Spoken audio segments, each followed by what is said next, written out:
My father was Eddie Fisher, and he was an amazingly talented singer. He was also very notoriously married and unmarried to Debbie Reynolds, Elizabeth Taylor, and my mom, Connie Stevens, and maybe a few sprinkled in between, and maybe after.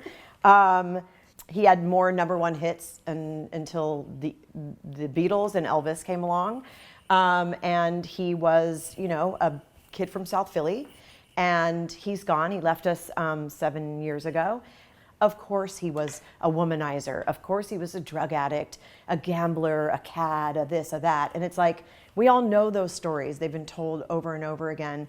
I wanted to tell that and also tell about the charismatic, charming, very funny guy who was like the first in a long line of givers. So one of the things you also talk about in your book is the issue of addiction and how that has run through your family. Was that difficult to write? What did you want people to take away from that?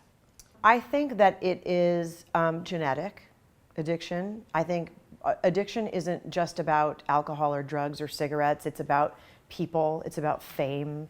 It's about spending money. It's about eating. It's about, you know, taking something that is a hole that you're trying to fill, or a voice that you're trying to quiet, or maybe just having a celebration that turns into something else. And I, you know, this is the first time that I'm just sort of like putting it out there that I struggled with it throughout my life. I also I'm alive. And so I feel like I won that battle.